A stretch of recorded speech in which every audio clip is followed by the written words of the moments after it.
En filosofía en general y en ética en particular es habitual recurrir a experimentos mentales para plantear problemas o dilemas que puedan ser utilizados como prácticos en el marco de una discusión teórica. Este vídeo lo dedicamos a analizar el conocido como dilema del tranvía o trolley problem, uno de los que han sido más recurrentes y desarrollados en la segunda mitad del siglo XX. El origen, aunque no el nombre, del dilema del tranvía se atribuye a la filósofa británica Philippa Foot, que lo planteó en 1967 para analizar cómo reaccionamos ante la diferencia entre acción e inacción en dilemas morales y para aclarar la doctrina del doble efecto que ella misma defendía. Entonces, para centrarnos en cuál es la discusión de fondo, primera pregunta: ¿qué es la doctrina o el principio del doble efecto? Pues es defender que hay una diferencia moral entre una consecuencia de una acción que es la querida o buscada y la consecuencia de una acción que es totalmente previsible, pero no es lo que se busca alcanzar con esa acción. Nótese que el resultado objetivo de la acción será el mismo. Así que nótese que en general los consecuencialistas o utilitaristas tendrán que defender que no hay esa diferencia porque no hay otro principio superior al de utilidad que se mide en las consecuencias objetivas de la acción. Para que se note visceralmente que por muy utilitaristas que podamos pensarnos, en realidad actúan otras consideraciones cuando se da el caso, es para lo que Philippa Foot utilizó el dilema del tranvía. En resumen, un tranvía avanza sin control a toda velocidad, imposible frenarlo. El conductor, eso sí, puede controlar un mando que permita cambiar de vía. Si no hace nada, el tranvía va a arrollar a 5 trabajadores. Si cambia de vía, arrollará a 1. Solución evidente que aceptamos sin que se nos encoja el corazón. Tiene que cambiar de vía porque es menos malo objetivamente que haya una víctima a que haya 5. Bien, dice Foot. ¿Qué diferencia notamos si el caso es este otro? Resumen. Un horrible crimen se ha producido en la ciudad y la masa culpa a una minoría determinada. La violencia va a desatarse sin remedio contra esa minoría. Habrá víctimas. Pongamos por caso que 5. El juez de instrucción sabe que la minoría culpada no es responsable, pero no tiene una vía para encontrar al culpable. Decide manipular pruebas para incriminar a una persona al azar y que ésta sea la única víctima que pague el pato. ¿Cómo se nos ha quedado el cuerpo? ¿Igual que con lo del tranvía? Porque total, es objetivamente lo mismo. Una persona opta por evitar 5 víctimas y lo paga otro que pasaba por allí. Foot dice, será objetivamente, pero no realmente, porque aquí es donde la diferencia que se nota es el principio del doble efecto, el que no es lo mismo ver una consecuencia previsible y asumirla, aunque no es nuestra intención, que es lo del tranvía, que directamente pasar a activamente condenar a un inocente. ¿Dónde está la diferencia o dónde está el límite en el que nos parece moralmente aceptable una decisión u otra? Tiene relación tanto con ética como con psicología y, de hecho, ha sido objeto de numerosos desarrollos teóricos y de unos cuantos experimentos prácticos. En los cuestionarios, efectivamente, sí parece que una abrumadora mayoría de encuestados considera correcta moralmente la decisión de pasar a la vía que solo producirá una víctima. En la práctica, que es en realidad hacer creer a alguien que la situación es real pero no lo es, lo cierto es que resulta que la mayoría de la gente se queda parada. No es lo mismo la acción que la pasividad y no es lo mismo que te lo cuenten que creer que te está pasando. Tampoco parece ser lo mismo que cuando te cuentan el problema lo hagan de una manera o de otra y así susciten que se decida con la parte más racional del cerebro o la más emocional. El inocente de la vía parece menos inocente que el acusado de un crimen que no cometió. Además, se ha ido rizando el rizo, cada vez más para analizar la cuestión, sobre todo desde que la filósofa estadounidense Judith Jarvis Thomson ya bautizase el asunto como dilema del tranvía en su publicación de 1976, Killing, Letting Die and the Trolley Problem, matar, dejar morir y el dilema del tranvía. Todo es objeto de revisión a ver cómo respondes. Es correcto pasar a la vía de uno, pero si el uno es tu hijo, por poner un ejemplo diseñado antes de que lo recogiese Foot.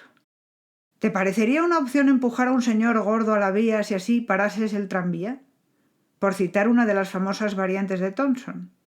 ¿Y si te cambio a la víctima de la vía menos transitada o al señor gordo por un anciano de más de 80 años polimedicado y con problemas respiratorios? Por poner un ejemplo que nos traiga de vuelta que el tranvía que avanza sin control puede ser cualquier cosa y que cuando pasa eso, más allá de preguntarnos cómo es posible haber llegado ahí, alguien está a los mandos y toma una decisión real con consecuencias reales en forma de protocolo de algún tipo que mide, da razones objetivas para medir vidas, unas frente a otras. Con esto quiero decir que estas discusiones que parecen tan absurdas o rebuscadas nos muestran nuestro propio yo, cómo creemos teóricamente que nos regimos en estos casos, pero a la vez qué nos disgusta ya de forma que no lo podemos tolerar y nos ayudan a ver no solo cómo somos, sino también cómo funciona el mundo, un mundo cada vez más cargado de protocolos de actuación para casos hipotéticos que luego pasan. Así podemos intentar saber si estamos conformes o no con nosotros mismos y con el mundo que aceptamos.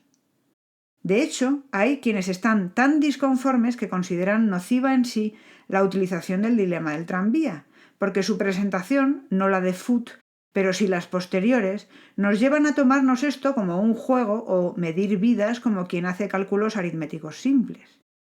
La vida, cualquier vida, es inconmensurable, nos dicen, lo cual es cierto, pero si viene un tranvía a toda velocidad y tú tienes un botón para elegir a quién salvas o quién paga, ¿existe algún principio que determine cómo nos regimos en estos casos? Foot, de hecho, lo que se proponía era encontrarlo al examinar la diferencia entre el caso del conductor del tranvía y el del juez. Ella propone que la diferencia que notamos refleja que nos estamos guiando por dar primacía a la obligación de evitar el daño, que relacionamos tanto con la profesión del conductor como con la del juez. Ambos deben, ante todo, no causar daño, y así es como la elección de vía nos parece bien, porque solo consiste en evitar daño, pero buscar un cabeza de turco nos parece mal porque el juez rompe con su papel y activamente causa daño. Thomson, con sus múltiples variantes del dilema, quiere examinar si es así como discriminamos, si es o parece lícito actuar, si no es tu obligación actuar, es decir, si no eres el conductor, sino alguien que pasaba por allí. Como se puede ver, la cuestión es ir examinando la cadena de responsabilidades por acción, por inacción, buscando qué principio moral, qué principio objetivo o qué mecanismo psicológico rige en cada caso y si es siempre el mismo. Los ejemplos en casos de objetivos militares, en cuestiones médicas y ahora ya en nuestra relación con la inteligencia artificial se multiplican, porque ahora ya se supone que alguien tiene que elegir qué principios rigen en el caso de un coche sin conductor, por ejemplo. Si ese alguien deben ser empresas, programadores o legisladores es otra cuestión, pero sí vuelve a aparecer como principio la obligación de no causar daño. Claro que siempre habrá una versión del dilema del tranvía que nos complique.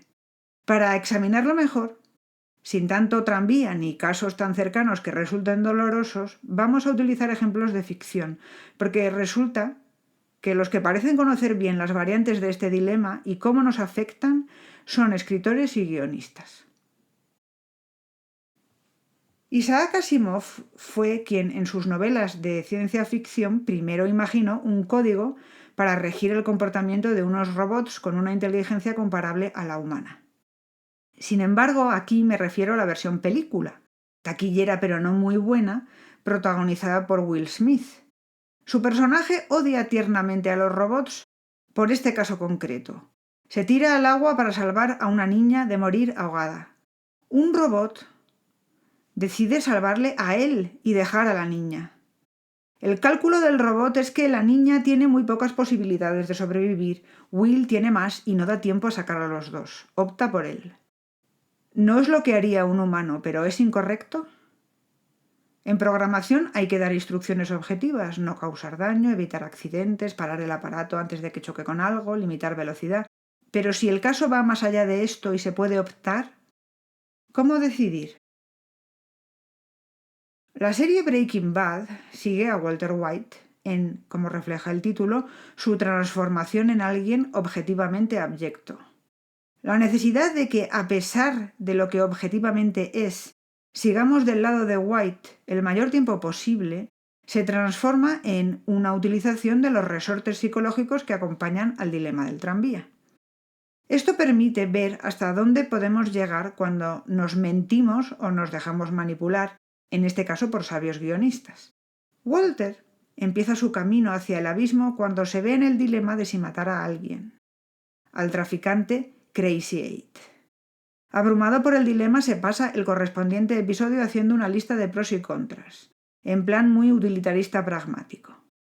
Pero el dilema acaba en no dilema porque se resuelve en un caso de defensa propia, justo el primer ejemplo de doble efecto que justificaba el propio Santo Tomás en su Suma Teológica. De aquí pasaremos a un Walter White que opta por no hacer nada cuando la incómoda y toxicómana novia de su socio, Jesse Pinkman, vomite boca arriba, inconsciente bajo los efectos de la droga. ¿La girarías tú? Él no. Se va. La chica muere. Ya estamos con la percepción de acción, inacción u obligación de evitar el daño.